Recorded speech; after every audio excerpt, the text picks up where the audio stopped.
हाय दोस्तों, आज फिर एक नई कहानी के साथ आपका दोस्त यशवीर सिंह। मैं और मेरा दोस्त राहुल पिछले हफ्ते अपने गांव से बिल्कुल शांत और दूर दराज इलाका गांव में तो सब कुछ बढ़िया रहा, लेकिन असली किस्सा तो वापसी में हुआ।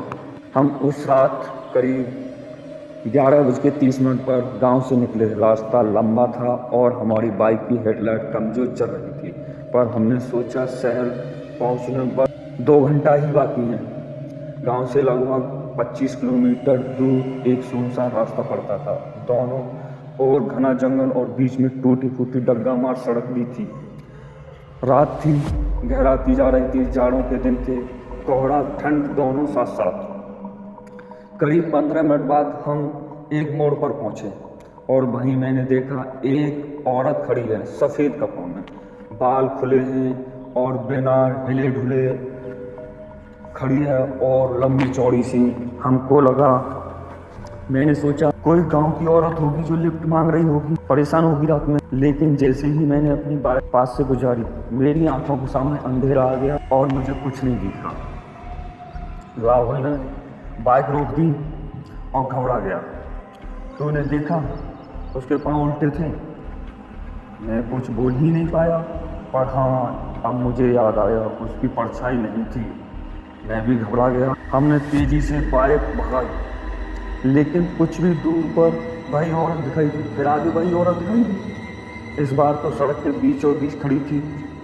राहुल ने जोर से ब्रेक मारा, बाइक रुक गई, लेकिन इंजन बंद हो गया। अब जो हुआ वो बहुत बड़ा कफा देने वाली बात है। वो औरत धीरे धीरे हमारी ओर बढ़ रही थी।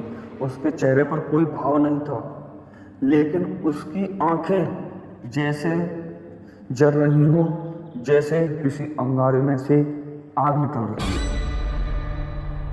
मैंने राहुल से कहा, इग्नोर कर, कुछ मत कर, पीछे देख मत, नहीं तो यह हमारे पीछे पड़ जाएगी और लेने के देने पड़ जाएंगे।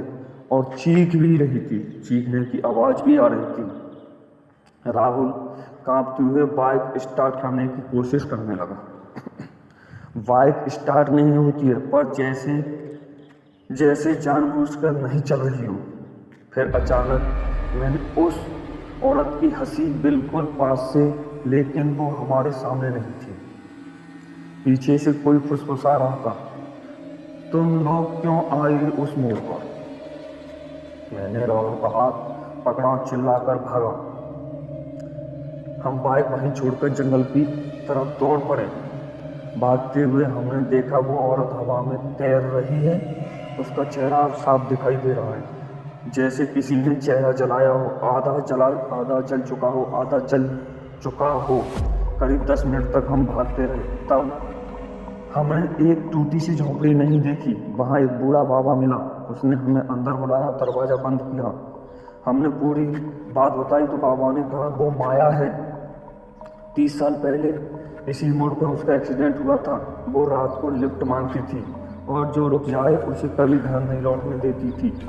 हम रात को वहीं रुके। शिव बाबा ने हमें सुरक्षित बाहर छोड़ा और रास्ता बताया। जब हम बाइक लेने पहुंचे तो बाइक वहीं थी, लेकिन उसके चारों ओर राख और जली लकड़ियां थी। आज भी जब हम उस रास्ते से गुजरते हैं तो हेडलाइट खुद ब खुद तेज जलने लगती है और वो मोड़ अब भी ठंडा रहता है, जैसा वहाँ कोई साया हो।